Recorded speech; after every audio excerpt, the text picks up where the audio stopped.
Friends, இன்றைக்கி நம்மளோட சேனலில் ஒரு யூஸ்ஃபுல்லான வீடியோ பற்றி பார்க்கலாம். இன்றைக்கி நம்மளோட சேனலில் பார்க்க போகிற வீடியோஸ் என்ன அப்படின்னு பார்த்தீங்கன்னா, ஐஓபி பேங்க்கில் இன்டர்நெட் பேங்கிங்கை எப்படி நம்ம ஃபர்ஸ்ட் டைம் ஆன்லைனில் ரெஜிஸ்டர் பண்ணுறது அப்படிங்கிற ஃபுல் டீட்டெயிலை பற்றி தான் இந்த வீடியோவில் பார்க்க போகிறோம்.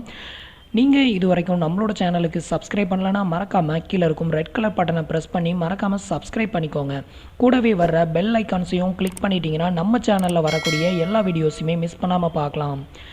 இப்போ பார்த்தீங்க அப்படின்னா, ஐஓபி இன்டர்நெட் பேங்கிங்கை பொறுத்த வரையிலையும் நீங்கள் ஆன்லைனில் ஒரு ரெஜிஸ்ட்ரேஷன் பண்ணணும். அந்த ரெஜிஸ்ட்ரேஷன் பண்ண பிரிண்ட் அவுட்டை உங்களோட பேங்க்கில் உங்களோட பேங்க் பிரான்ச்சில் நீங்கள் சப்மிட் பண்ணால் தான் அவங்களுக்கு இன்டர்நெட் பேங்கிங் சர்வீஸை அவங்க ஆக்டிவேட் பண்ணி விட முடியும்.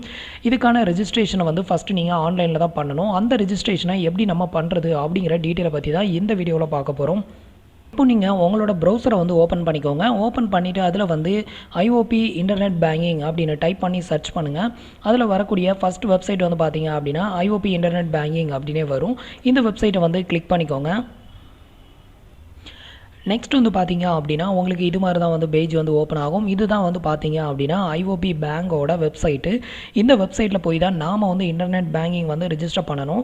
இந்த பேஜில் பார்த்தீங்க அப்படின்னா உங்களுக்கு நியூ ரிஜிஸ்டர் அப்படின்னு ஒரு ஆப்ஷன் இருக்கும். அதாவது நியூ யூசர் ரிஜிஸ்டர் நவ் அப்படின்னு ஒரு ஆப்ஷன் இருக்கும். இந்த ஆப்ஷனை செலக்ட் பண்ணிக்கோங்க. நெக்ஸ்ட் பார்த்தீங்க அப்படின்னா உங்களுக்கு இது மாதிரி தான் அந்த ஃபில்லிங் ஆப்ஷன் ஓப்பன் ஆகும். இந்த பேஜை தான் நாம் ஃபில் பண்ணணும். இப்போ இந்த பேஜை நாம் எப்படி ஃபில் பண்ணுறது அப்படிங்கிற டீட்டெயிலை பார்க்கலாம். ஃபஸ்ட்டு பார்த்தீங்க அப்படின்னா லாகின் ஐடியை நம்ம கிரியேட் பண்ணோம். இந்த லாகின் ஐடி பார்த்தீங்க அப்படின்னா உங்களோட நேமில் டைரெக்டாக கிடைக்காது. அதாவது உங்களோட name plus some number add பண்ணணும். அப்படி ஆட் பண்ணால் மட்டும்தான் உங்களோட இந்த யூசர் ஐடி அதாவது லாகின் ஐடி கிரியேட் பண்ண முடியும்.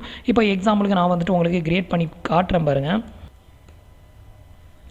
இப்போ பார்த்தீங்க அப்படின்னா நான் என்னோடய யூசர் நேம் கிரியேட் பண்ணியிருக்கிறேன். என்னோட நேம் ப்ளஸ் சம் நம்பர் நான் ஆட் பண்ணியிருக்கிறேன். இது மாதிரி நீங்கள் ஆட் பண்ணால் மட்டும்தான் உங்களுக்கு இந்த யூசர் ஐடியை நீங்கள் ஓப்பன் பண்ண முடியும். வெறும் நேம் மட்டும் கொடுத்தீங்க அப்படின்னா உங்களுக்கு கிரியேட் ஆகாது. இப்போ பார்த்தீங்க அப்படின்னா பாஸ்வேர்டு கிரியேட் பண்ணணும். நெக்ஸ்ட் பார்த்தீங்க அப்படின்னா இந்த பேஜில் ரொம்பவே முக்கியமான விஷயம் பாஸ்வேர்டு தான். இந்த பாஸ்வேர்டை எப்படி நம்ம கிரியேட் பண்ணுறது அப்படின்னு பார்த்தீங்கன்னா, இப்போ எக்ஸாம்பிளுக்கு நான் இந்த யூசர் நேமை வச்சு உங்களுக்கு எக்ஸ்பிளைன் பண்ணுறேன் பாருங்கள்.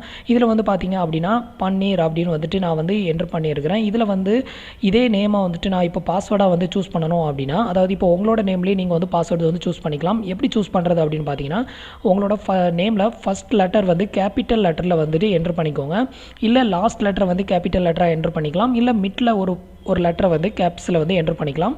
நீங்கள் ஒரு லெட்டர் தான் கேபிட்டலில் என்டர் பண்ணணும் அப்படின்னு அவசியம் இல்லை. 1 இல்லை 2 லெட்டர் என்டர் பண்ணிக்கலாம். நீங்கள் ஒரு லெட்டர் என்டர் பண்ணிங்க அப்படின்னா உங்களுக்கு கன்ஃபியூஸ் ஆகாது. ஃபஸ்ட் லெட்டர் கேப்ஸில் வச்சுட்டு மீதி எல்லா லெட்டருமே ஸ்மாலில் என்டர் பண்ணிவிட்டு அதாவது ஏதாவது ஒரு ஸ்பெஷல் கேரக்டர் ஆட் பண்ணணும். ஸ்பெஷல் கேரக்டர் என்னலாம் அப்படின்னு பார்த்தீங்கன்னா at, and, percentage, dollar simple, star simple, ASCII இது மாதிரியான சிம்பிள் எல்லாமே பார்த்தீங்க அப்படின்னா ஸ்பெஷல் கேரக்டர் அப்படின்னு சொல்லுவாங்க. இந்த ஸ்பெஷல் கேரக்டரும் உள்ளே மிக்ஸ் ஆகணும். நெக்ஸ்ட் பார்த்தீங்க அப்படின்னா சம் நம்பர் ஏதாவது 1 to 0க்குள்ளே ஏதாவது ஒரு நம்பரை ஏதாவது ஒரு 3 நம்பர் இல்லை 4 டிஜிட் நம்பரை நீங்கள் என்ட்ரு பண்ணிக்கணும். பெஸ்ட் எக்ஸாம்பிள் அப்படின்னு பார்த்தீங்கன்னா இதில் பன்னீர் 1520 அப்படின்னா இதோட பாஸ்வேர்ட் நான் எப்படி என்ட்ரு பண்ணுறேன் அப்படின்னு பார்த்தீங்கன்னா பன்னீருங்கிறத பி கேபிட்டல் லெட்டரில் என்ட்ரு பண்ணிக்கிறேன். மீதி லெட்டர் எல்லாமே ஸ்மாலில் என்ட்ரு பண்ணிக்கிறேன். நெக்ஸ்ட் அட் அப்படிங்கிற லெட்டரை என்ட்ரு பண்ணி 1520 இதில் இருக்கிற அதே நம்பரை நான் என்ட்ரு பண்ணிக்கிறேன். நீங்கள் 123 இல்லை 145 அப்படி ஏதாவது ஒரு நம்பரை என்ட்ரு பண்ணி நீங்கள் இந்த பாஸ்வேர்டை கிரியேட் பண்ணணும். இப்படி கிரியேட் பண்ணால் மட்டும்தான் உங்களுக்கு இந்த பாஸ்வேர்டு ஆக்செப்டபுள் ஆகும். உங்களுக்கு எக்ஸாம்பிளுக்கு நான் சைட்லேயே டிஸ்பிளே பண்ணியிருக்கேன் பார்த்துக்கோங்க. இது மாதிரி உங்களோட நேம்லையோ இல்லை வேறு ஒருத்தரோட நேமில் இந்த பாஸ்வேர்டை கிரியேட் பண்ணிக்கோங்க. இப்போ நான் என்னோட பாஸ்வேர்டை கிரியேட் பண்ணிக்கிறேன். இது மாதிரி நீங்கள் கிரியேட் பண்ணிங்க அப்படின்னா உங்களுக்கு உடனே ரிஜிஸ்டர் பண்ணிடலாம். அதே பாஸ்வேர்டை கீழே ரீஎன்டர் பண்ணிக்கோங்க. இப்போ பார்த்தீங்க அப்படின்னா யூசர் நேம் கிரியேட் பண்ணியாச்சு, பாஸ்வேர்டு கிரியேட் பண்ணியாச்சு. நீங்கள் இது மாதிரி நீங்கள் பாஸ்வேர்டும் யூசர் நேமும் கிரியேட் பண்ணால் மட்டும்தான் உங்களுக்கு ரிப்பீட்டடாக இந்த பேஜ்லேயே நிற்காது. உடனே ரெஜிஸ்ட்ரேஷன் கம்ப்ளீட் ஆகும். அதே மாதிரி ஃபாஸ்ட்டாக ரெஜிஸ்டர் பண்ணிக்கோங்க, இல்லைனா டைம் அவுட் வரும். நெக்ஸ்ட் பார்த்தீங்க அப்படின்னா ஷேலுட்டேஷன் அப்படிங்கிறத செலக்ட் பண்ணிக்கோங்க. இதில் நீங்கள் மிஸ்டரா மிஸ்ஸஸா அப்படிங்கிறத செலக்ட் பண்ணிக்கோங்க. நெக்ஸ்ட் உங்களோட ஃபஸ்ட் நேம் என்ட்ரு பண்ணிக்கோங்க. நெக்ஸ்ட் உங்களோட லாஸ்ட் நேம். இதில் மிட் நேம் இம்பார்ட்டன்ட் கிடையாது. அதாவது இதில் ஒரு ஸ்டார் சிம்பிள் கொடுத்துருப்பாங்க. அந்த ஸ்டார் சிம்பிள் இருக்கிற பேஜை கண்டிப்பாக நீங்கள் ஃபில் பண்ணி ஆகணும். இதில் பார்த்தீங்க அப்படின்னா உங்களுக்கு மிடில் நேம் ஸ்டார் எதுவுமே மென்ஷன் பண்ணலை. ஸோ இது ஒரு ஆப்ஷனல் தான். இதை நீங்கள் ஃபில் பண்ணணும் அப்படிங்கிற தேவையில்லை. நெக்ஸ்ட் இதில் வந்துட்டு உங்களோட லாஸ்ட் நேமை வந்து என்ட்ரு பண்ணிக்கோங்க. நீங்கள் இனிஷியல் வேணும்னா இனிஷியல் என்ட்ரு பண்ணிக்கலாம், இல்லை லாஸ்ட் நேம் இருந்தது அப்படின்னா நீங்கள் வந்துட்டு லாஸ்ட் நேமை வந்து என்ட்ரு பண்ணிக்கலாம். நெக்ஸ்ட் வந்துட்டு உங்களோட ரெசிடென்ஸ் ஸ்டேட் வந்து கேட்டிருக்கிறாங்க. இதில் வந்துட்டு ரெசிடென்ட் இன் இந்தியன் அப்படிங்கிறத வந்துட்டு செலக்ட் பண்ணிக்கோங்க. நெக்ஸ்ட் வந்துட்டு உங்களோட கண்ட்ரியை வந்து இதில் செலக்ட் பண்ணிக்கோங்க. செலக்ட் பண்ணிவிட்டு நெக்ஸ்ட் உங்களோட இமெயில் ஐடியை வந்து இதில் என்ட்ரு பண்ணணும். உங்களோட இமெயில் ஐடியை வந்துட்டு இதில் என்ட்ரு பண்ணிக்கோங்க. இப்போ வந்து பார்த்தீங்க அப்படின்னா நான் வந்து என்னோடய மெயில் ஐடியை வந்து என்ட்ரு பண்ணியிருக்கிறேன். இப்போ வந்து பார்த்தீங்க அப்படின்னா நான் வந்து என்னோட மெயில் ஐடி என்ட்ரு பண்ணியாச்சு. நெக்ஸ்ட் வந்து உங்களோட மொபைல் நம்பரை வந்து இதில் என்ட்ரு பண்ணிக்கோங்க. இந்த மொபைல் நம்பர் வந்து எந்த நம்பரை என்ட்ரு பண்ணணும் அப்படின்னு பார்த்தீங்கன்னா, நீங்கள் வந்து பேங்க்கில் வந்து எந்த மொபைல் நம்பரை வந்து ரிஜிஸ்டர் பண்ணியிருக்கீங்களோ அந்த மொபைல் நம்பரை தான் வந்து இதில் என்ட்ரு பண்ணணும். வேறு மொபைல் நம்பரை நீங்கள் என்ட்ரு பண்ணீங்க அப்படின்னா கண்டிப்பாக வந்து உங்களுக்கு ரிஜிஸ்டர் ஆகாது. கான்டாக்ட் யுவர் பிரான்ச் அப்படின்னு வந்துட்டு உங்களுக்கு டிஸ்ப்ளே ஆகும். ஸோ உங்களோட ரிஜிஸ்டர் மொபைல் நம்பரை மட்டும் இதில் என்ட்ரு பண்ணிக்கோங்க. இப்போ வந்து பார்த்தீங்க அப்படின்னா நான் வந்து என்னோடய மொபைல் நம்பரை வந்து என்ட்ரு பண்ணிட்டேன். நெக்ஸ்ட் வந்து உங்களோட அக்கௌண்ட் டீட்டெயில் வந்து ஃபில் பண்ணணும். இதில் வந்து பார்த்தீங்க அப்படின்னா உங்களோட அக்கௌண்ட் நம்பர் வந்து 15 டிஜிட்டில் இருக்குதுன்னா அந்த 15 டிஜிட் நம்பரையும் அப்படியே வந்து என்ட்ரு பண்ணிக்கோங்க. இப்போ வந்து பார்த்தீங்க அப்படின்னா நான் வந்து என்னோடய அக்கௌண்ட் நம்பர் வந்து என்ட்ரு பண்ணியாச்சு. இது மாதிரி என்ட்ரு பண்ணிவிட்டு ஒருக்க செக் பண்ணிக்கோங்க உங்களோட அக்கௌண்ட் நம்பரை. நெக்ஸ்ட் உங்களோட நிக் நேமை வந்துட்டு என்ட்ரு பண்ணிக்கோங்க. இதில் உங்களோட நிக் நேமை வந்து என்ட்ரு பண்ணிவிட்டு நெக்ஸ்ட் வந்து ஃபண்டு ட்ரான்ஸ்ஃபர் ஃபெசிலிட்டி இதை வந்துட்டு நீங்கள் செலக்ட் பண்ணிக்கோங்க. எஸ் கொடுத்துக்கோங்க. அதாவது உங்களுக்கு வந்து ஃபண்டு ட்ரான்ஸ்ஃபர் ஃபெசிலிட்டி வேணுமா இல்லை தேவையில்லையா அப்படிங்கிறத வந்து செலக்ட் பண்ண சொல்லியிருப்பாங்க. எஸ் ஆர் நோ வந்து நீங்கள் வந்து செலக்ட் பண்ணுற மாதிரி இருக்கும். மேக்ஸிமம் வந்து பார்த்தீங்க அப்படின்னா இப்போது இந்த பேஜ் ஃபில்லிங்கில் ஒரு எரர் ஒன்று இருக்குது. நீங்கள் வந்து இதில் எஸ் வந்து செலக்ட் பண்ணாலும் உங்களுக்கு பிரிண்ட் எடுக்கும்போது நோ அப்படின்னு தான் வரும். இது வந்து பார்த்தீங்க அப்படின்னா உங்களோட மிஸ்டேக் இல்லை. நீங்கள் வந்துட்டு இந்த பேஜை ஃபில் பண்ணாலே உங்களுக்கு நோ அப்படின்னு தான் வந்து டிஸ்ப்ளே ஆகும். நீங்கள் வந்து பேங்க்கில் கொடுக்கும்போது எனக்கு ஃபண்ட் ட்ரான்ஸ்ஃபர் ஃபெசிலிட்டி வந்து எஸ்ன்னு நான் கொடுத்துருந்தேன், நோன் வந்து டிஸ்ப்ளே ஆகுது அப்படின்னு மட்டும் சொல்லி கொடுங்க அப்படின்னா போதும். மேக்ஸிமம் அவங்களுக்கே வந்து இது தெரிஞ்சிருக்கும். எல்லாருக்குமே வந்து இது மாதிரி தான் வந்து நோன் வந்துட்டு ஃபில்லிங் ஆகுது அப்படிங்கிறது வந்து கண்டிப்பாக தெரிஞ்சிருக்கும். நிறைய பேருக்கு வந்துட்டு அவங்க பிரிண்ட் அவுட் எடுக்கும்போது நோ அப்படின்னு தான் வருது அப்படின்னு சொல்லியிருந்தாங்க. ஸோ உங்களுக்கு வந்துட்டு ஃபண்ட் ட்ரான்ஸ்ஃபர் ஃபெசிலிட்டிலாம் வந்துட்டு கண்டிப்பாக கொடுப்பாங்க. அப்படி கொடுக்காமலாம் இருக்க மாட்டாங்க. பட் உங்களுக்கு பிரிண்ட் எடுக்கும்போது இது நோன் தான் வரும். நான் உங்களுக்கு ஃபைனலாக வந்து டிஸ்ப்ளே பண்ணுறேன். ஸோ ஃபண்ட் ட்ரான்ஸ்ஃபர் ஃபெசிலிட்டி வந்து எஸ் கொடுத்துக்கோங்க. நெக்ஸ்ட் இந்த இதில் ஒரு கேப்சா கோடு ஒன்று கொடுத்துருக்காங்க. இந்த கேப்சா கோடை வந்துட்டு எந்த ஒரு மிஸ்டேக்கும் இல்லாமல் என்ட்ரு பண்ணிக்கோங்க.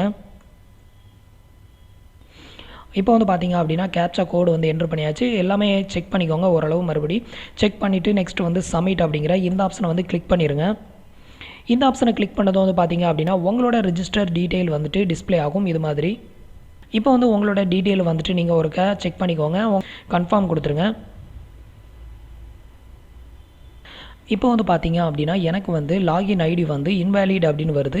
என்ன காரணம் அப்படின்னு பார்த்தீங்கன்னா இந்த லாகின் ஐடியோட லென்த் வந்து பார்த்தீங்கன்னா 8, அதாவது மேக்ஸிமம் வந்து 8 கேரக்டருக்கு உள்ளே இருக்கிற மாதிரி தான் நீங்கள் வந்து என்ட்ரு பண்ணிக்கணும். 8 கேரக்டருக்கு மேலே போச்சுது அப்படின்னா உங்களுக்கு மேக்ஸிமம் வந்து இன்வேலிட் அப்படின்னு தான் வரும். ஸோ உங்களோட நேம் வந்துட்டு அவைலபிளாக இல்லை அப்படின்னாலும் நீங்கள் வந்துட்டு வேற ஒருத்தர் நேம்லையும் நீங்கள் ஷார்ட்டாக வந்துட்டு உங்களோட யூசர் ஐடியை வந்து கிரியேட் பண்ணிக்கலாம். இப்போ வந்து பார்த்தீங்க அப்படின்னா நான் வந்து என்னோட யூசர் ஐடியில் வந்துட்டு இருந்த நம்பரை வந்து டிலேட் பண்ணியிருக்கேன். டிலேட் பண்ணிவிட்டு இப்போ வந்து 8 கேரக்டர் இருக்கிற மாதிரி என்னோடய ஐடியை வந்து நான் கிரியேட் பண்ணியிருக்கிறேன். இப்போ கிரியேட் பண்ணிவிட்டு மறுபடியும் வந்து சப்மிட் கொடுக்கலாம். சப்மிட் கொடுக்குறதுக்கு முன்னாடி மறுபடியும் இந்த பாஸ்வேர்டு வந்து உங்களுக்கு ரீசெட் ஆயிருச்சு. ஸோ நீங்கள் வந்துட்டு உங்களோட யூசர் ஐடியை வந்து மாற்றும்போது மறுபடியும் உங்களோட பாஸ்வேர்டையும் என்ட்ரு பண்ணிக்கோங்க. இப்போ வந்து பார்த்தீங்க அப்படின்னா பாஸ்வேர்டு வந்து என்ட்ரு பண்ணியாச்சு. நெக்ஸ்ட் வந்து கீழே வந்து இந்த கேப்சா கோடை வந்துட்டு நான் என்ட்ரு பண்ணிக்கிறேன். என்ட்ரு பண்ணிவிட்டு இப்போ வந்துட்டு நான் சப்மிட் கொடுக்குறேன். மறுபடியும் உங்களுக்கு இந்த டீட்டெயில் வந்துட்டு டிஸ்ப்ளே ஆகும். ஸோ நீங்கள் மறுபடியும் செக் பண்ணிவிட்டு கன்ஃபார்ம் கொடுத்துருங்க. இப்போ உங்களோட யூசர் நேம் உங்களோட பாஸ்வேர்டு எல்லாமே கரெக்டாக மேட்ச் ஆச்சுது அப்படின்னா ஃபைனல் பிரிண்ட் அவுட் வந்து வரும். அப்படி இல்லைனா மறுபடியும் உங்களுக்கு அதே பேஜில் ஏதாவது மிஸ்டேக் பண்ணியிருந்தீங்க அப்படின்னா அதே பேஜுக்கு வந்துட்டு திருப்பியும் வந்து வரும். ஃப்ரெண்ட்ஸ் இப்போ வந்து பார்த்தீங்க அப்படின்னா எனக்கு வந்துட்டு பேஜ் வந்து ரிஜிஸ்ட்ரேஷன் ஆயிருச்சு. இப்போ வந்து பார்த்தீங்க அப்படின்னா நெக்ஸ்ட் உங்களுக்கு இது மாதிரி தான் வந்து பேஜ் வந்து ஓப்பன் ஆகும். இப்போ வந்து பார்த்தீங்க அப்படின்னா உங்களுக்கு clicker to get print out அப்படின்னு இந்த மாதிரி ஆப்ஷன் வந்து ஓப்பன் ஆகும். இப்போ வந்து இந்த ஆப்ஷனை வந்து கிளிக் பண்ணுங்கள். இப்போ வந்துட்டு உங்களுக்கு பிரிண்ட் எடுக்கிறதுக்கான அந்த பேஜ் வந்து ஓப்பன் ஆகும். அதாவது நீங்கள் ரெஜிஸ்டர் பண்ண எல்லா டீட்டெயிலுமே வந்து பார்த்தீங்கன்னா அதில் வந்து ஓப்பன் ஆகும். உங்களோட பாஸ்வேர்டு வந்து டிஸ்ப்ளே ஆகாது. ஸோ அதை மட்டும் நீங்கள் வந்து ஞாபகம் வச்சுக்கோங்க. இப்போ வந்து பார்த்தீங்க அப்படின்னா இந்த பிரிண்ட் அவுட் வந்து எனக்கு டவுன்லோட் ஆயிருச்சு. இங்கே பாருங்கள், இதுதான் வந்து பார்த்தீங்க அப்படின்னா அந்த டவுன்லோட் பேஜ். இதில் வந்து பாருங்கள் இருக்குது. நான் இப்போ உங்களுக்கு வியூ பண்ணி காட்டுறேன். இப்போ வந்து பார்த்தீங்க அப்படின்னா உங்களுக்கு இது மாதிரி தான் அந்த பிரிண்ட் அவுட் பேஜ் வந்து ஓப்பன் ஆகும். இப்போ வந்து பார்த்தீங்க அப்படின்னா நான் என்னோட யூசர் நேமை வந்துட்டு நான் மாற்றிருக்கேன். மறுபடியும் பார்த்துக்கோங்க. யூசர் நேம் தான் மேக்ஸிமம் வந்துட்டு உங்களுக்கு ரொம்பவே பிரச்சனையாக இருக்கும். அதாவது 8 கேரக்டருக்கு உள்ளே தான் டிஸ்ப்ளே ஆகும். அதாவது 8 கேரக்டருக்கு உள்ளே தான் நீங்கள் வந்து என்ட்ரு பண்ணிக்கணும். அந்த 8 கேரக்டருக்குள்ளே உங்களுக்கு இங்கிலீஷ் லெட்டரும் இருக்கணும். நெக்ஸ்ட் வந்துட்டு நம்பர்ஸ்லேயும் வந்து இருக்கணும். இந்த 2 மிக்ஸ் ஆனால் மட்டும்தான் உங்களுக்கு வந்துட்டு இந்த யூசர் நேம் வந்து கிரியேட் பண்ணணும். நெக்ஸ்ட் ஃபண்ட் ட்ரான்ஸ்ஃபர் ஃபெசிலிட்டி இதுதான் வந்து பார்த்தீங்க அப்படின்னா நான் உங்களுக்கு ஆரம்பத்திலேயே எக்ஸ்பிளைன் பண்ணேன். ஃபண்ட் ட்ரான்ஸ்ஃபர் ஃபெசிலிட்டி வந்து பார்த்தீங்க அப்படின்னா நம்ம வந்து எஸ் கொடுத்துருந்தோம். ஆனால் இதில் வந்து பாருங்கள் உங்களுக்கு நோ அப்படின்னு இருக்குது. இது மாதிரி தான் வந்து பார்த்தீங்க அப்படின்னா உங்களுக்கு வந்து டிஸ்ப்ளே ஆகும். ஸோ இதுக்கு வந்து காரணம் வந்து பார்த்தீங்க அப்படின்னா உங்களோட அந்த வெப்சைட்லேயே வந்து பார்த்தீங்க அப்படின்னா நோ தான் வந்து டிஸ்ப்ளே ஆகுது. ஸோ நீங்கள் இதை பற்றி எந்த கேரும் பண்ணணும் அப்படிங்கிற அவசியம் இல்லை. ஸோ நீங்கள் ஒரு பிளாக் பென் இருந்தால் கூட இதை வந்து டேஷ் போட்டுட்டு இதில் வந்து எஸ் அப்படிங்கிறத வந்து என்ட்ரு பண்ணி கூட நீங்கள் கொடுக்கலாம். இல்லை அப்படியே வந்து நீங்கள் பேங்க்கில் கொடுத்தீங்க அப்படின்னாலே அவங்கக்கிட்ட வந்துட்டு இதை சொன்னீங்கன்னா அவங்களே வந்துட்டு இதில் ஒரு டேஷை போட்டு அவங்களே வந்து எஸ் அப்படின்னு தான் வந்துட்டு என்ட்ரு பண்ணி தான் அவங்க சென்ட் பண்ணுவாங்க. அதுக்கப்புறம் வந்து பார்த்தீங்க அப்படின்னா இந்த பேஜை வந்து நீங்கள் வந்து ஒரு சைன் பண்ண வேண்டியிருக்கும். பிரிண்ட் அவுட் பேஜை வந்து எடுத்துக்கோங்க. பிரிண்ட் அவுட் பேஜை எடுத்துகிட்டு இதில் வந்துட்டு உங்களோட சிக்னேச்சரை வந்து என்ட்ரு பண்ணிக்கோங்க. உங்களோட சிக்னேச்சரை போட்டு இதை வந்து உங்களோட பிரான்ச் எந்த பிரான்ச்சோ அந்த பிரான்ச்சில் தான் வந்து கொடுக்கணும். வேறு பிரான்ச்சில் கொடுத்தீங்க அப்படின்னா உங்களுக்கு வந்து கண்டிப்பாக இதை வந்து ஆக்செப்ட் பண்ண மாட்டாங்க. ஃப்ரெண்ட்ஸ், இந்த வீடியோ உங்களுக்கு ரொம்பவே யூஸ்ஃபுல்லாக இருக்கும் அப்படின்னு நம்புகிறேன். நம்மளோட வீடியோஸ் பிடிச்சிருந்ததுன்னா லைக் பண்ணுங்கள், ஷேர் பண்ணுங்கள், கமெண்ட் பண்ணுங்கள். நம்மளோட வீடியோஸில் ஏதாவது டவுட்ஸ் இருந்ததுன்னா கீழே இருக்கிற கமெண்ட் பாக்ஸில் சொல்லுங்கள். தேங்க்ஸ் ஃபார் வாட்சிங்.